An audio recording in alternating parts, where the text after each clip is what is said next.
It was 2 in the morning, pitch black, on a cold stretch of Route 41 just outside of Flagstaff.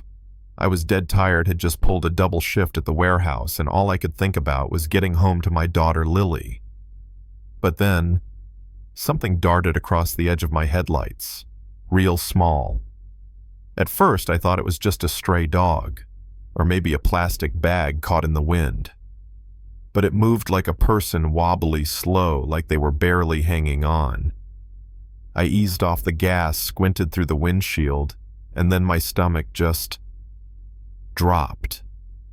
It was a little girl, barefoot, bleeding, in nothing but a ripped, dirty nightgown, 7 years old maybe, hair matted, skin ghost pale. She looked like she'd walked straight out of a nightmare. I slammed the brakes and pulled over so fast my tires kicked up gravel.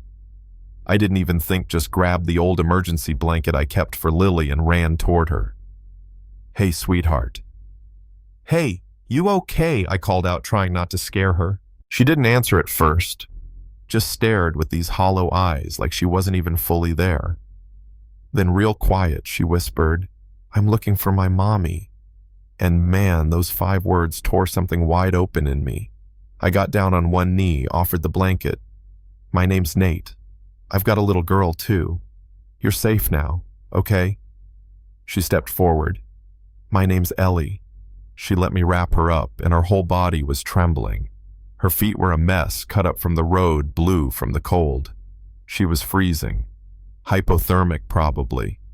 I got her into my truck, turned the heat up, called 911, but before I could even explain what happened, she said something that made my blood run cold. "She's not coming back." That was it. That was all she said. And I just knew this wasn't a lost child. This was an abandoned child. She'd been sleeping in a car with her mom somewhere out there in the desert. Woke up and her mom was just gone. Left her there. Alone. I don't care how tired I was. I stayed with Ellie at the hospital all night. She didn't want to let go of my hand, and truth be told, I didn't want to let go of hers either. That night hit me harder than anything since losing my wife 3 years earlier, and I've been through some stuff, but that broke me wide open. The next night I went back to the hospital with a coloring book and a stuffed penguin from the gift shop. I told myself it was just to check in, but I kept going, every night. By the 3rd night, Ellie looked up at me and said, "Why do you keep coming back? You don't even know me."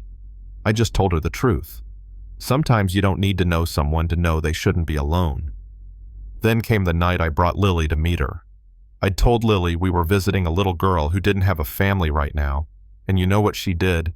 She went straight to her room, picked out 3 of her favorite toys, and said she can have these, so she's not scared. When they met, man, it was like they'd known each other forever. Stickers, giggles, arguing about whether unicorns are cooler than dragons, like they'd always been sisters. And that night, Lily said something I'll never forget. "Daddy, Ellie doesn't have a mommy or daddy. That's not fair. We have an extra room. Can she live with us?" Now listen, this isn't some hallmark moment. That extra room used to be my wife's office. I hadn't touched it since the accident. But Lily knew. Somehow she just knew.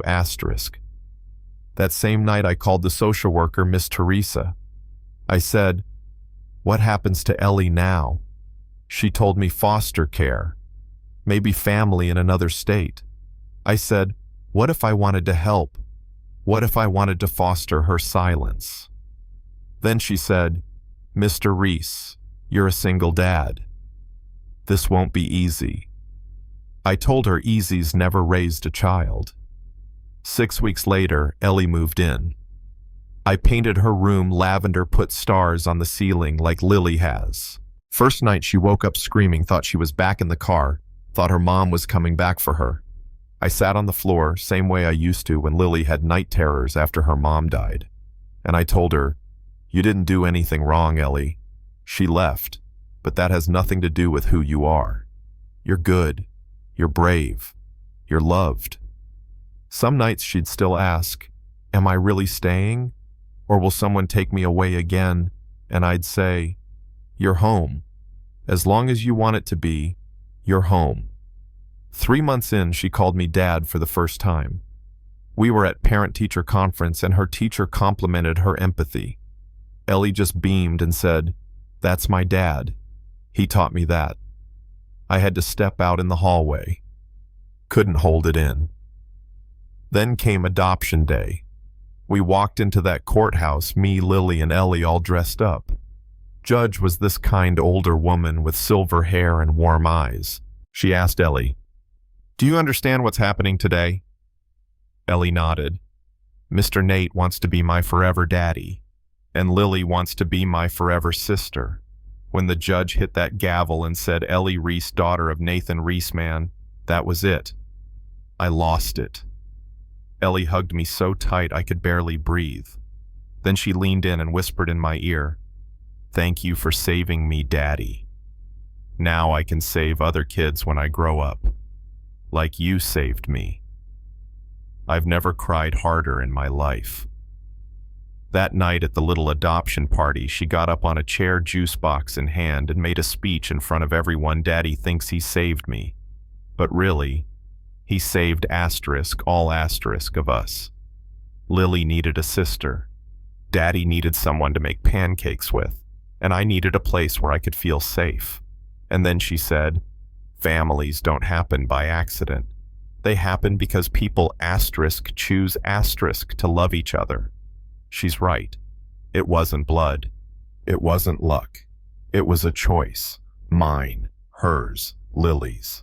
All of us choosing to love. And listen, Ellie still has tough days. Trauma doesn't disappear just because you give it a room with fairy lights. But she's healing. She's brave. She wants to be a therapist now, says she wants to help other lost kids. Some people might say I did something heroic that night. But the truth, asterisk, asterisk. She saved me too, asterisk, asterisk. Because I thought my heart was done. That the best parts of my life had already passed.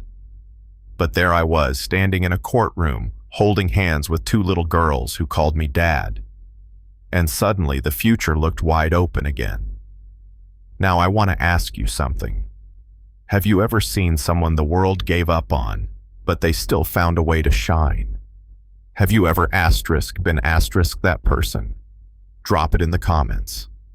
Let's talk about what it means to choose family.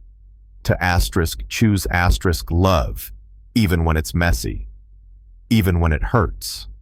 Because sometimes stopping for someone on the side of the road can rewrite your entire life.